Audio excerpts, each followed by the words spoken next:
It's been a while. I just noticed, because I sell some lightsabers, I noticed a lot of people, it's been booming, people getting into lightsabers and stuff, so I just wanted to make a little video on this. So this is the Initiate. It's got a very small hilt. This is perfect for beginners. Like, I wish I would have done some research when I first started. The only research I did was on stuff like stunt saber, sound saber, the difference, NeoPixel LED, and the plug and play features, which I'll talk about in a minute here. But the Initiate is a short hilt, which if you do Aikido or fencing, you would know that long hilts aren't exactly ideal for when it comes to combat. I'm sitting on a couch, so holding this is like really weird. But this is a stunt saber, and all a stunt saber means is just a lightsaber that does not come with a soundboard. Now you can order a stunt saber that has plug and play features, which plug and play features is just exactly how it sounds. It gives you the capability of being able to add a soundboard if wanted without having to do the soldering. So if you order it from them without plug and play, they solder the soundboard together with the battery pack and stuff like that. And if you don't know what that is, just do a quick little Google check and you'll find out in like 2 minutes. It takes like 2 minutes to find this stuff out. But I'm just kind of going over it to give you guys like the basics and the initials of it. So, like I said, if you're going to order a saber to start dueling, I would highly recommend a stunt saber, an Initiate stunt saber. They're the best to learn with. This one's got a really short blade because it was part of like a free package deal that took like 8 to 9 months for me to get, but that's another story. This is a Shock Lee lightsaber, and this would be when you start getting better at like the saber forms or katas or whatever you're doing. I would highly recommend this lightsaber for your next purchase because the handling on it is amazing. You can do both one-handed, two-handed. It's got one of the best feels I've ever held in my hand, and I've held like I think over 22 different lightsabers. I've had 22 different lightsabers, and this one I just love it so much. This is one of my favorites. And this is a soundboarded lightsaber. So this lightsaber is not plug and play. I didn't get it plug and play because it was purchased off of another lightsaber enthusiast that was on Kijiji, and I got it for a really great deal. It had talons and stuff, but the talons were just like meh. I didn't like it. It caused more of an issue than it did actually. Sorry guys if you can't see that, my screw is actually coming out.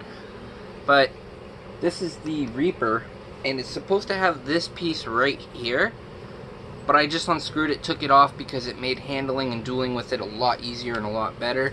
Now the issues with dueling with a soundboarded lightsaber, and actually a lot of clubs won't let you do it,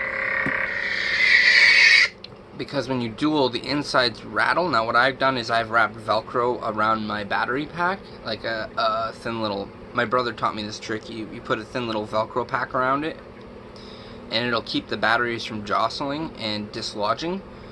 But my consoler lightsaber, which is just a Qui-Gon, I've actually had to stop using for quite a while now because the fact that the batteries are always coming dislodged because of the soundboard. It's just it's not fun to use anymore. It's more of a pain because when we're dueling, if I hit hard enough or he hits hard enough, it'll rattle the battery pack. See, this one won't rattle because I got it set up nice. The other one I tried to set up nice, but the batteries just kept coming dislodged. I even tried the trick where you put the little pieces of sponge inside the spring so it'll keep the batteries in place. If you got any tricks, let me know in the comments down below. I'd greatly appreciate it because I love that lightsaber, and not being able to use it to duel is killing me. But yeah, so that's my that's my thoughts on lightsabers and the route you should go in the beginning. So again, stunt saber is just a saber without a soundboard. You can get plug and play. Plug and plays just as it sounds. You plug it in to use it instead of having to solder it together.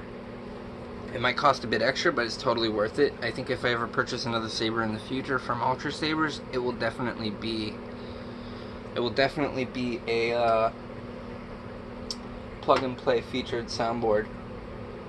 But yeah, I hope you guys enjoyed this. I hope this helps you out some in your decision in buying your first lightsaber, and also helps you when looking at lightsabers online, because a lot of people, when they look at my sabers, I get like 30 to 40 messages all the time asking me like, oh, does this one have a soundboard? And it says right in the title, stunt saber. So I'm hoping this helps you guys out who are looking for a lightsaber. And I would highly recommend a stunt saber, because you're not going to annoy your neighbors, you're not going to annoy your spouse or your parents with the even in the backyard at like 11 o'clock at night. That thing is monstrously loud, especially if you live in a quiet neighborhood, and it might stress some people out and actually get in a bit of trouble. So I would say I would highly recommend a stunt saber for practicing. If you want a soundboard saber to like show off to your friends, that's cool, because like, you know, you always got to have at least one soundboard saber in your collection. I like to collect actual movie replicas, like Dooku, Qui-Gon Jinn. If I can ever get my hand on a Plo Koon from Ultra Sabers, that would be amazing. I would buy that so quick. But yeah, thank you guys for watching. And oh, one last thing. Sorry, I know I keep saying thank you for watching. I'm going to say bye to you guys, but do not buy lightsabers with rivets in them. Like, you see how this one has rivets up here at the top, but you don't see me grabbing it here. I would never grab it here. It's just like the work. Look at all that space you got dangling there. It's terrible. Terrible. But if you get one like a hilt like this, and then like right here where there's a choke point, then if you don't know what a choke point is, it's just, how do I define a choke point on a sword or a lightsaber? I actually don't know how to define that to you guys. I just know what it is in my head, because but anyways, the choke point will usually have a bunch of rivets in it. If you buy a lightsaber that shows through the color like that, it will cut your hands up bad. Don't do it. That's just my warning to you guys.